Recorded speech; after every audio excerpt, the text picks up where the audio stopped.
Assalamualaikum warahmatullahi wabarakatuh. Perkenalkan, nama saya Fikriyadi, calon guru penggerak angkatan 11 dari SMPN 1 Atap 1 Sebangau Kuala, Kabupaten Pulang Pisau, Provinsi Kalimantan Tengah.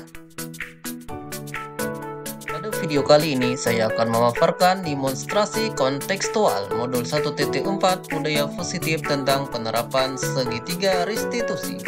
Segitiga restitusi merupakan salah satu pendekatan disiplin positif untuk menyelesaikan permasalahan siswa terkait pelanggaran aturan. Pendekatan ini menekankan pada dialog, tanggung jawab, dan juga pemulihan alih-alih hukuman. Adapun tahapan dalam segitiga restitusi meliputi menstabilkan identitas, validasi tindakan yang salah, dan menanyakan keyakinan. Tahap menstabilkan identitas. Menstabilkan identitas dilakukan berdasarkan prinsip bahwa pembuat kesalahan adalah bagian dari proses pembelajaran yang nantinya akan menggeser identitas gagal ke arah identitas sukses. Validasi tindakan yang salah.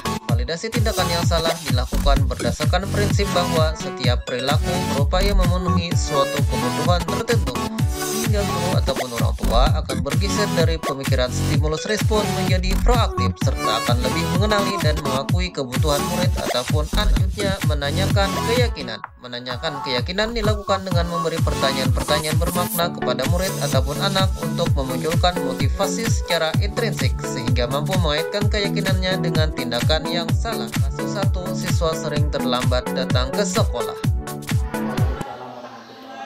Paul sudah istirahatnya? Sudah, alhamdulillah. Berarti sudah makan ya di kantin ya? Alhamdulillah. Nah, kira-kira tahu nggak kenapa jadi bapak suruh ke sini? Karena tahu tadi pagi terlambat sekolah. Nah, sebenarnya bapak tidak mempermasalahkan sih tahu tadi itu terlambat, tapi akhir-akhir ini tahu itu sering terlambat datang ke sekolah. Nah, juga ada konfirmasi dari guru-guru lain bahwa tahu akhir-akhir ini ada melakukan terlambat datang ke sekolah sebanyak 5 kali ya tahu ya, 5 kali. Nah, tapi kalau dilakukan itu berkali-kali berarti tidak baik juga ya tahu ya. Tidak baik juga. Imbasnya kan nanti Taul akan ketinggalan pelajaran, ketinggalan materi. Syukur-syukur tidak dimarahi guru yang di jam itu ya. Nah, kalau boleh tahu Bapak kira-kira kenapa Taul itu bisa datang terlambat? Sibuk bantu ibu jaga adik. Oh, membantu ibu, membantu orang tua jaga adik. Kira-kira adiknya berapa tahun? 5 bulan. Oh, baru 5 bulan, berarti masih rewel-rewelnya ya. Jadi Taul harus membantu orang tua ketika pagi yang ngurus adik ya. Kalau Bapak boleh tahu juga, Taul bangunnya jam berapa? Jam 6 pagi ya. Jam 6 pagi. Kalau berangkat ke sekolahnya jam? Pas jam 7. Pas jam 7 jam berarti dari rumah baru berangkat jam 7 ke sekolah. Rumah Taul di mana? Di Hilir, berarti sebelah sana ya. Kalau dari rumah ke sekolah, kalau Bapak boleh tahu berapa menit?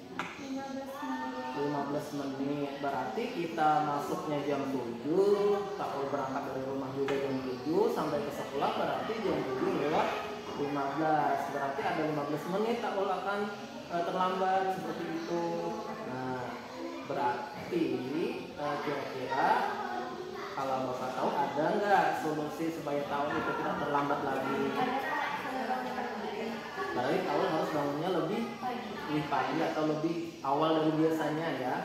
Nah, berarti kalau seperti itu Taul bisa minta bantuan sama siapa kira-kira untuk membangunnya, sama mama atau abah lah.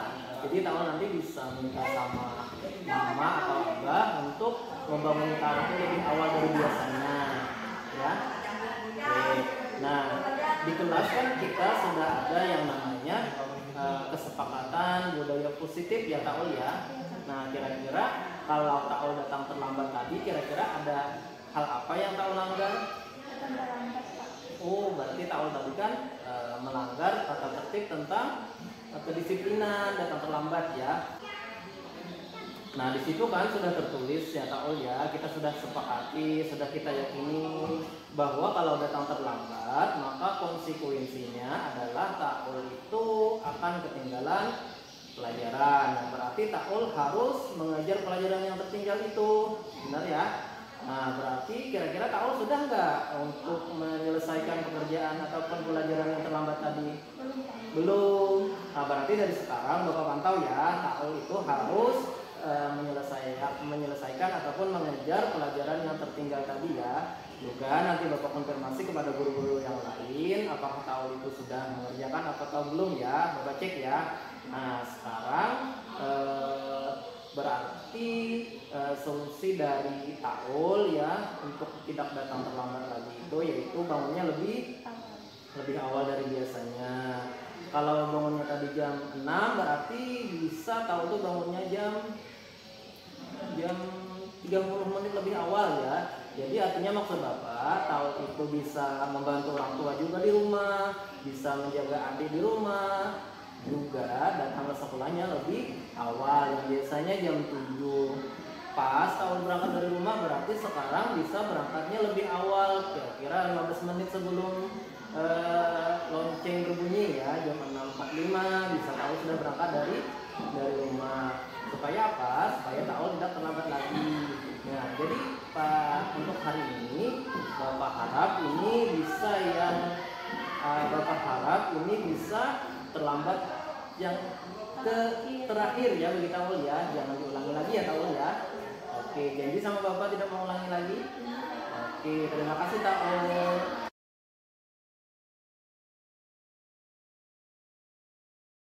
Kasus 2, siswa sering tidak memakai sepatu ke sekolah. Waalaikumsalam. Silakan duduk Mbak Lina. Oke, kira-kira Lina tahu nggak kenapa jadi Bapak panggil ke sini? Ya, tidak membawa sepatu tadi ya. Nah, sebenarnya Bapak tidak terlalu mempermasalahkan Lina tidak membawa sepatu tadi itu.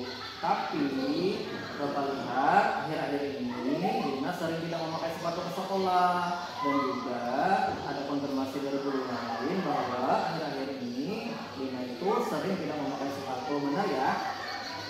Oke, nah jadi karena kesalahan itu diulang-ulang dan terus-menerus, berarti merupakan sesuatu yang tidak baik ya Mbak Lina ya. Oke, nah sekarang menurut kamu sering tidak menggunakan sepatu ke sekolah itu suatu kesalahan? Kesalahan ya, jelas kesalahan ya. Nah, jadi gini, yang namanya manusia itu ya tidak luput dari kesalahan. Bapak juga dulu itu pernah melakukan kesalahan, dan Bapak berusaha untuk tidak mengulanginya lagi. Nah, sekarang yang terpenting Lina kita mencari solusi atas kesalahan ini dan mencari cara agar mengatasinya ya Mbak Lina. Artinya Mbak Lina sekarang ini sudah Bapak panggil ke sini. Artinya Mbak Lina dengan alasan tidak memakai sepatu ke sekolah. Pastinya Mbak Lina tidak memakai sepatu ke sekolah. Ada alasannya kan? Kira-kira apa alasannya?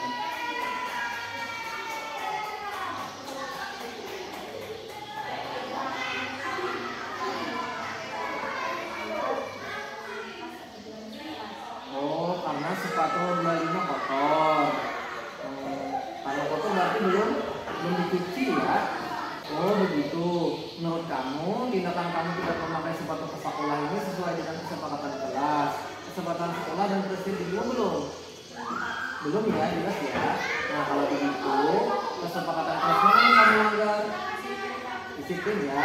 Menurut kamu disiplin itu penting apa tidak? Benar sekali, disiplin itu penting karena bisa menjadikan kita lebih bertanggung jawab dan juga lebih bertanggung jawab terhadap tugas dan juga kewajiban kita. Baik Mbak Lina, sikap yang baik sudah Mbak Lina tunjukkan ya dengan meminta maaf. Sekarang apa yang kamu lakukan agar ke sekolah itu bisa membawa sepatu? Oke, bagus. Kamu sudah menemukan solusi atas permasalahan kamu. Sekarang mungkin bisa juga kamu jelas. Mungkin ini adalah kesalahan tidak memakai sepatu Mbak Lina yang terakhir ya. Jadi bisa besok jangan sampai tidak memakai sepatu lagi ya. Oke, sekarang kamu boleh istirahat.